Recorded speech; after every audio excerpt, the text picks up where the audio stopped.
Next up, we have one, guys, you might not know this, but people who work in quail know this. We have one of the leaders for quail research in the country here today, Dr. James Martin. He's with University of Georgia. He's a professor of wildlife ecology and management there. He is also leading a huge multi-state effort to test, he's going to tell you more about it, but to test effectiveness of different management actions. So I'm going to get your presentation up. Everybody, please welcome Dr. James Martin.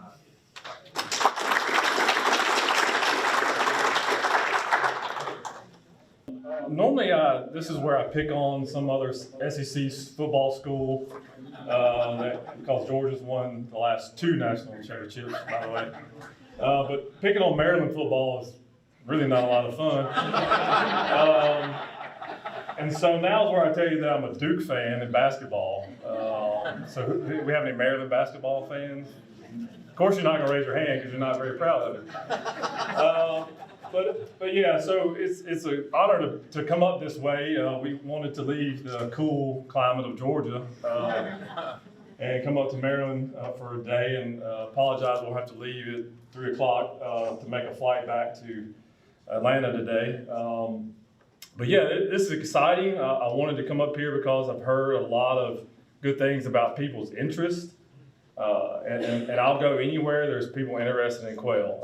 I work a lot in about 13 to 14 different states. I have graduate students spread out, former grad students that are spread out in about 26 different states across the country and even internationally. And I see a lot of different things, but the core of what holds us all together is the people and the passion for quail. And maybe I'll get this to work. Maybe I won't.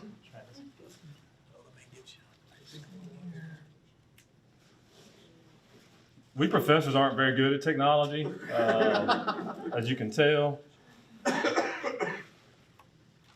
All right, and we're also trained to speak for 50 minutes for classes, so 20 minutes is really tough for us. But, you know, I think about quail conservation and upland conservation. I think about kind of this triad of the bird or the birds, depending on your favorite species that we find to be super important. And the charismatic bobwhite is obviously my favorite. It has been for almost 30 years now. I think about bird dogs. I have red setters myself. I'm an upland hunter. Apologies for those of you that have short hairs. And then the hunters themselves are super important. And then the people that own the land obviously are super important as well. And so this is what binds us together, no matter if we're in Maryland, Kansas, Texas, what have you. And this is, frankly, the passion that we have in my research lab and among my graduate students. And Kyle Magic, that was introduced earlier, is one of my students. And y'all are getting a good one up here in this part of the world to help you all out, to add on to all the great work you've heard already. So there's 2 surefire ways to have abundance of quail. We work with a lot of landowners in the southeast where it's a single landowner, they own a lot of land, and they can control everything that goes on within the confines of the property. So these may be 2 properties here. You got one on the bottom right where it's almost 100% habitat, anything in green. These next couple of slides is habitat. The darker the green, the better. And this model works very well. There's several hundred thousands of acres in southwest Georgia and North Florida managed this way. And you can have abundant quail in a situation like this. Similarly, you can have a situation like this aerial photo from southwest Texas, one of the last strongholds of wild quail in the country, where it may be somewhat, quote, fragmented, either by gas or oil lines or roads or what have you, but there's still a lot of habitat. And just because I'm type A, sometimes the amount of green area in the previous slide and the green area in this one is the same amount, and the number of quails is the same. And that's just to show you that you can end up in the same spot with arranging habitat in 2 different ways. So frankly, managing quail in this way is the easier way. Now, I'm not saying it's easy, I'm just saying it's easier than the other ways I'm going to show you. There are many ways not to have a lot of bobwhites, okay?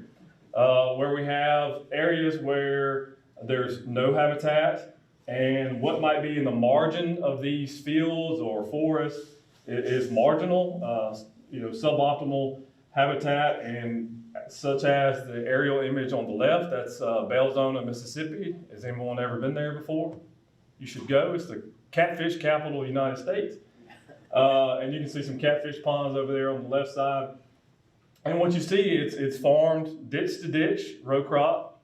This is very intensive agriculture, and you're not going to have a lot of quail in these areas because even though there might be some early successional vegetation along the ditches, the matrix, the rest of the landscape is very hostile to a bobwhite. There's a few around, but not many. So you're not going to have many quail that way. Other situations where you might have them in patches. Patches of habitat, and they're far apart, and the white space may be closed canopy forest, to pick on the folks in New Jersey, because I figured nobody from New Jersey may be here today. This aerial photo is from New Jersey, and this is a closed canopy forest in that part of the world, and you can see there's a few fields in there, but it's not enough to really sustain a quail population. So a realistic working landscape may look something like this, where we are still farming or producing timber on a majority of the land. So everything in white, we may be farming beans, cotton, corn, sorghum, pine trees, whatever, but we still have these dark green patches of habitat that are holding birds. We have some lighter green areas that may be marginal, but they're still providing some resources for bobwhites and other species, and then we have the margins in between those fields or pine stands. This is a realistic, and frankly, we can achieve this. And a lot of the talks we've heard already get at the practices to accomplish this. So in the areas of green, that might be where we're planting native grasses and forbs, that might be where we're burning, what have you. In the lighter green areas where it's not technically maximal bobwhite habitat, that might be where we are practicing cover cropping, using some integrated pest management, so we're not spraying as much herbicides or pesticides. And so it's not we're not farming that area of land like the lighter green there. It's just that we're not farming it as intensive as we have before. And Luke mentioned the fallowing idea earlier, and I think that applies here. And so this is something we can accomplish. And in this scenario, no single landowner controls all of this. This may be 50 different landowners in this 10,000 acre area.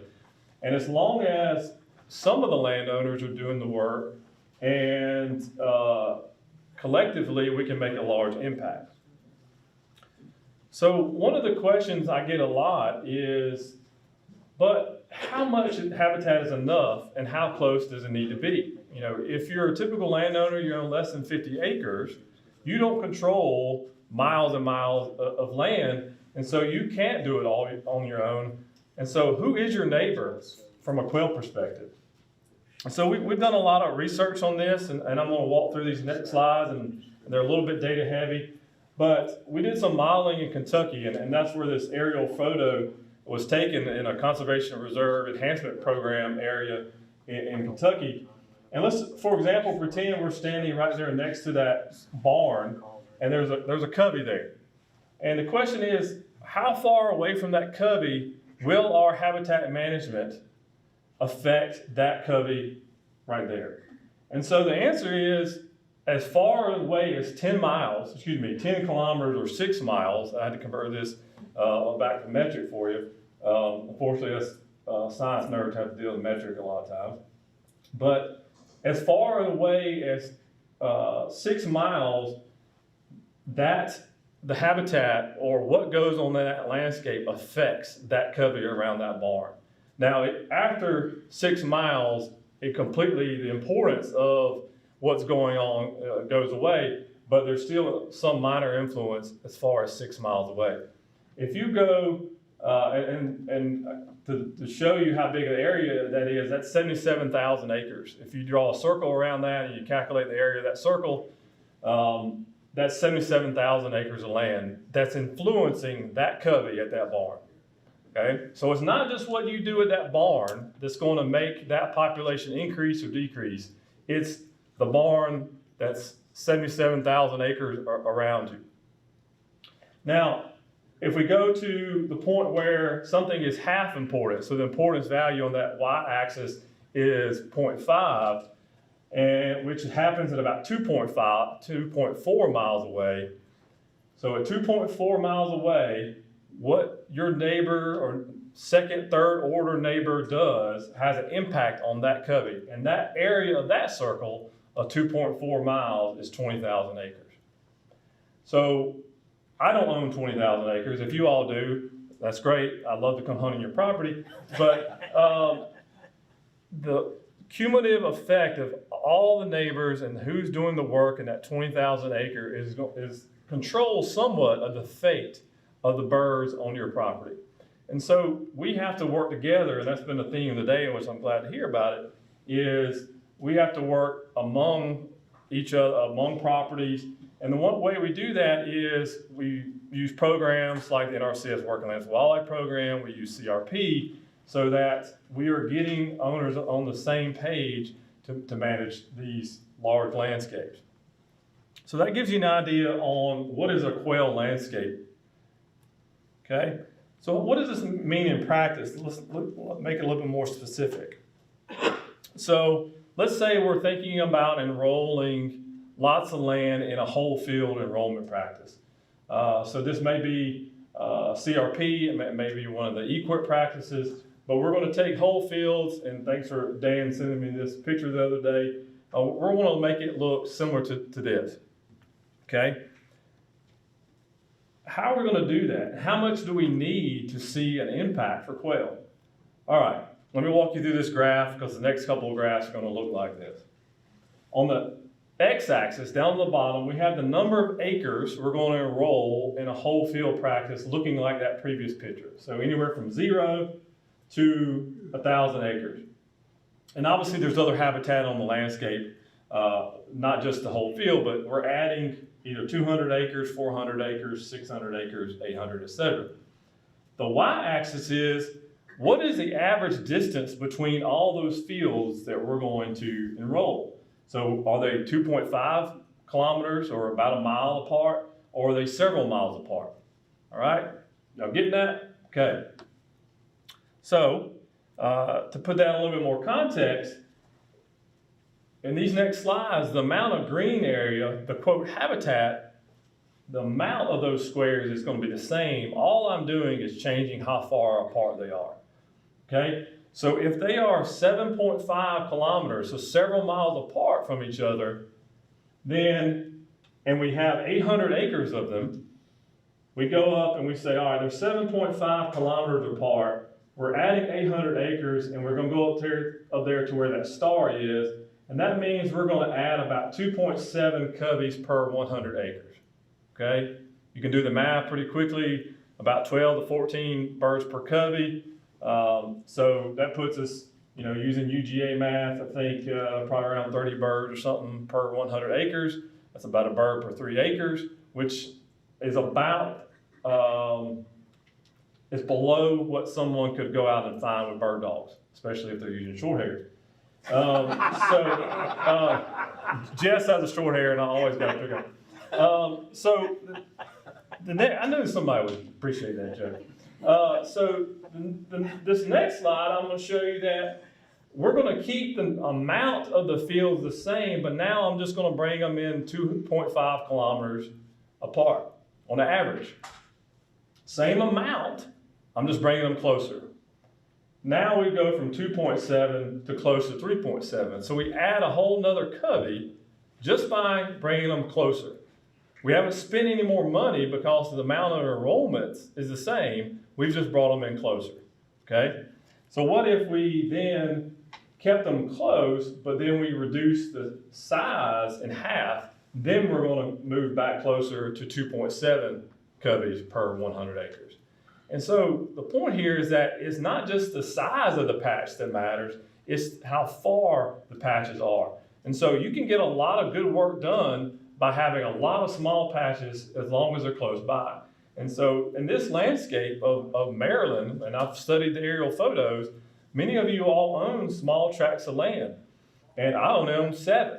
But it's the cumulative effect of adding those acres together is what's going to produce sustainable quail populations. So which practices make habitat? There's been a lot of discussion about practices today, so I'm glad I'm not going to spend a lot of time on this. But one of the main working lands for wildlife practices that is the focus of working lands for wildlife and EQIP is prescribed fire. And we have a strong culture of fire in the Southeast. And I think you all could also develop that over time here. I'm a pyromaniac. This is me burning out of Missouri last summer in August, which is a great time of year to thin those native grass. There was a question earlier about thinning native grass and killing Sericea lespedeza. That's why I'm doing that in this particular picture, is to knock back Sericea and to thin out native grass. It's hot, but you can get a lot of good work done. And so the last few slides, we're going to show you what is the effect of fire. We talk about it a lot. We say it's good, but how good is it? And so back to this fictitious landscape again. Again, we have a lot of non-habitat in the white. We might have some marginal stuff along the edges. And we're not burning a lot. And so we're down there on a very small percentage of the landscape is burned. So the way to read this scale over here is on the x-axis. That is the percentage of the landscape that's burned at least more frequently than 3 years. So it's on either a 1 or 2 to 3 year fire return interval. Anything beyond that for quail is typically too long. So if you're not burning anything across this landscape, this is from our data for some of the working lands for wildlife monitoring, is you're going to be close to 0 coveys per 100 hectares, okay? And that's bad news. However, if you burn up to 20% of that landscape, and you do so repeatedly, again, so that 20% of the landscape has at least been burned within the last 3 years, you can get close to 15 to 20 coveys per 100 hectares. And doing some quick math, that's anywhere from a bird per 2 acres to a bird per acre. And that's very good hunting. You see a lot of birds under those conditions. It's going to be great for other grassland birds and shrubland birds as well. So going from this landscape to this one, using fire is going to dramatically improve conditions for bobwhites and other species. So really, in summary, to keep this brief, is that habitat amount is important. It absolutely is. And you don't have to do it all on your own. I think we made a detour somewhere 10 or 15 years ago in quail management where people had the impression that you had to own large tracts of land, and if you didn't, you couldn't have a lot of quail, and that was a poor message. Quail don't care who owns the land. They don't have on-X and to navigate, property boundaries. They just read habitat. And if multiple landowners are working together, you can have a lot of habitat. And burn, baby, burn, of course, do it safely and do it in accordance with the law. But we are strong proponents of using fire and because it has so many benefits even beyond quail. And remain optimistic. The quail game can be pessimistic at times. It can bring you down. Trust me, I do a lot of modeling with quail populations, and in a good year, 20% will live, and so if I was a negative person, overly negative, I could have some really bad days. But, I remain optimistic about quail. I wouldn't have come up to Maryland this time of year this far if I wasn't. My wife Shirley would not appreciate me being pessimistic about it because I spend so much time working on it. And so I think as long as we keep working at this, we can make an impact on really large scale. So with that, thanks, and we might have time for questions. Did I save time? You can take a question. Okay, all right.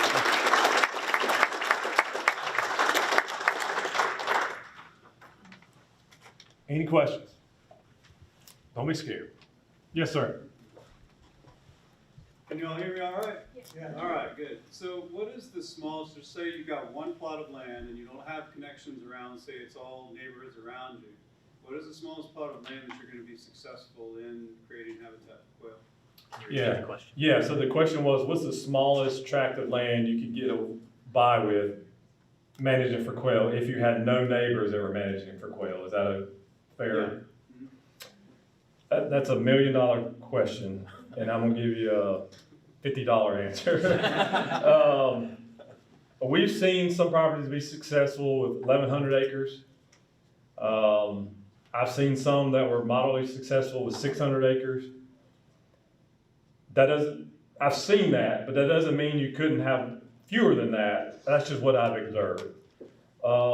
I think when you start getting below 500, it becomes very risky that you're going to be successful. If the entire landscape, like if you put a quail patch of land in the middle of the ocean, and that was all there was, if you had less than 500, I would be concerned about the long-term viability of it, especially the further you go north, because snowfall becomes a factor. In the south, we don't have those events, and so we don't have to deal with that kind of volatile weather as far as snow and quail don't mix. So that's a rule of thumb. Now somebody's going to come up to me after me and say I have 475 acres, but I'm just telling you what I've observed. Thank you. Yep. Yes, sir. Excuse me, were you talking about the potential of maybe your neighbors just don't know about quail, but there's enough property nearby that there could be some other small parcels, so you have some connectivity? Yeah, if you have connectivity and neighbors are doing stuff, that, again, quail don't care who owns the land. It's the cumulative amount of that habitat within that, say, 77,000 acres I mentioned earlier. So, yeah, if you only own 200 and somebody else owns 150 and somebody else owns 50, you can get to that 500 acres pretty quickly. But his question was more about, like, if that's all you had. Yeah. Just to back, on the backside of that, what is the minimum for the connectivity? The question is, what is the minimum for Bobwhite connectivity? I guess Yeah. specifically, like John Long, we were on his site a week or so ago, and he is curious, like when you get toward the creek, you know, because then we have the work of Bob Long on the other side, you know, can they cross? Oh, yeah. We give them not enough credit for that kind of stuff. We've tracked birds. I have a study site in Indiana, 8 miles across corn desert, and not a lot of them do that, but they can. We've had birds cross major river corridors. I've had broods swim. Nobody believes me, but I've seen it. And so, you know, when they decide to go, they'll go and further than you might think. And those barriers are not as big as a problem as maybe we would have thought 20 years ago. Of course, the more quail friendly you make it, the better off. But if they want to strike out, they'll go on a walkabout. Not as far as a turkey, but almost. Yes, sir. We have a copy of quail about 1.5 miles from where I am. Mm-hmm. I have about 100 acres of wildlife management stuff, basically summer grass. And I would love to encourage a couple of them to come on down, but Yeah. Well, you just got a sweet talk. got any right ideas? Yeah. No, I mean, 1.5 miles, it's definitely within their dispersal distance. Most of the dispersal studies with quail, 2 to 3 miles is very common for dispersal distance, and that's based off direct observations from radio tracking birds. And then from genetics data, it's even further than that. It's amazing. They're very resilient, and really, there are exceptions to this across the country, but if you build it, they will come. And I have hope that that's the case. And I have to see your property to really tell you what to do. But it's not out of the realm of possibilities that if you do the right thing, that some quail will show up. It might not be those that are 1.5 miles away, but there could be other birds around. Last question? Yes, sir. Did you not have to cut first for a summer burn like that? Cut first, what do you mean, like? Cut the grass and everything down, let it dry enough to No, burn? no, that was burned August 10th or 11th, and it looks very green, doesn't it? But this is a mindset you have to get out of. A lot of people, when they burn, they feel like they weren't successful unless it's black, and you could hit a golf ball out there and find it. Heat is what the heat of the fire and the temperature this time of year. You don't have to make it black. The heat is what's going to kill the living tissue in those plants. And so it may still be standing when you're done burning it, but you've killed it. And the next spring, it's not going to come back, and that's when the floors are going to come back. And so it's going to be patchy. It's not going to look like a typical burn, but there's typically, if you're on a 2 to 3 burn rotation and you have enough grass, there's enough thatch in there that it can burn. And this is when you need 10 to 15 miles per hour wind day to get this done effectively. Yep. I love burning this time of year because it's safer. It's hotter, but it's safer. Sparking over and that kind of stuff is a lot less of an issue this time of year because of the humidity. Awesome. Thank you. Well, thank you very much.